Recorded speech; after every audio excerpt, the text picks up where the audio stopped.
describe him to me.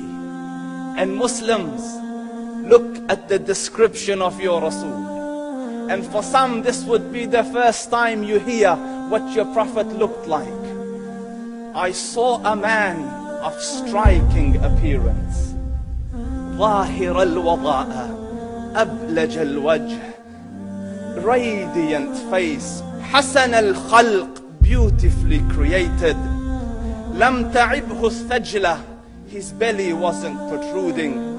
ولم تزر به السعلة, nor was his head disproportionate and small.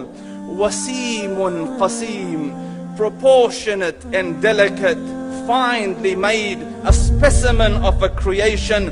في عينيه دعج, in his eyes there was a contrast. The dark was immensely dark, the white was excessively white. وفي أشفاره وطف, and his eyelashes were long. وفي صوته صهل, and in his voice was a natural echo. وفي عنقه سطع, and his neck was elegantly long. وفي لحيته كثاثة, his beard was full and thick.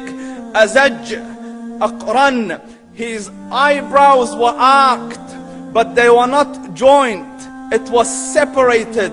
In summit فعليه الوقار, when he was silent, dignity covered him.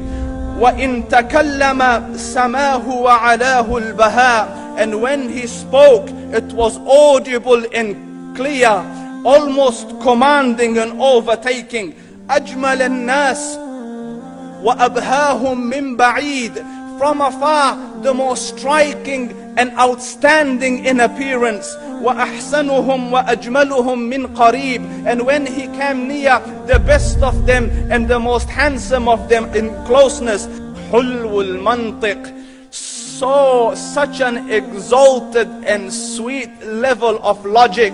Like when he used to speak, it was so coherently logical, it was smooth and easy to understand.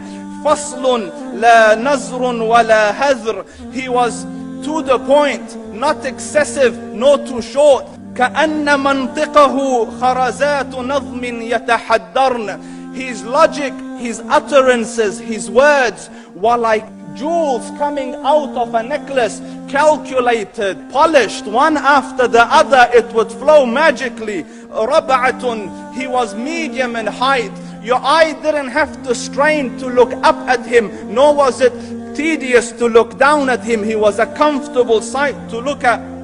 له رفقاء يحفون به, he had friends, the people that were with him, they were working around him to try to serve and protect him.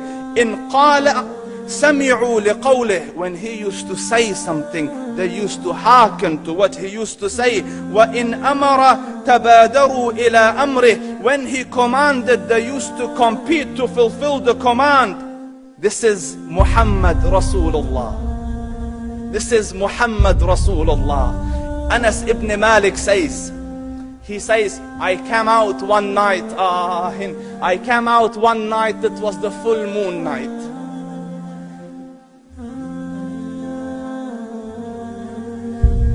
And I looked at the moon, and in the desert, understand, the moon is an awesome sight. It is smooth, it is radiant, it is clear, it is gentle compared to the scorching sun at which they are used to.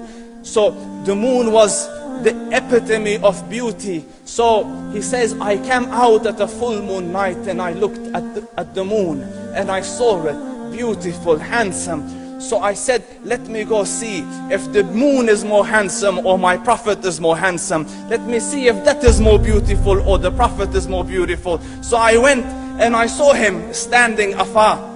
So I looked at his face and I looked at the moon, and I looked at his face, and I looked at the moon, and I looked at his face, and I looked at the moon, and he said, Wallahi, he was more handsome than the moon in its entirety.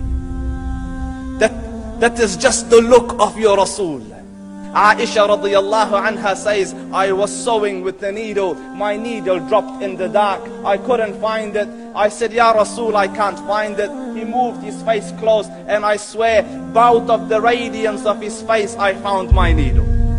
And the Prophet sallallahu alaihi wasallam was mind-bogglingly handsome, but his handsomeness was covered with waqar and jalal and hayba. The Sahaba say, when we used to sit at his feet, two feelings conflicting would come on the heart. The first one, you wanted to look at him. You wanted to behold the majesty of his face. And when you wanted to look up, shyness used to overtake you, so you used to look down. Amr ibn al-As says, I sat with him many times, but if you ask me to describe his face, I can't describe it. I wouldn't be able to look up to him ijlalan wa ta'zeeman. I couldn't look up at him. And that is why he didn't have the problems that Yusuf alayhi salam had. Because it was difficult to penetrate the awe and the splendor of the Rasul.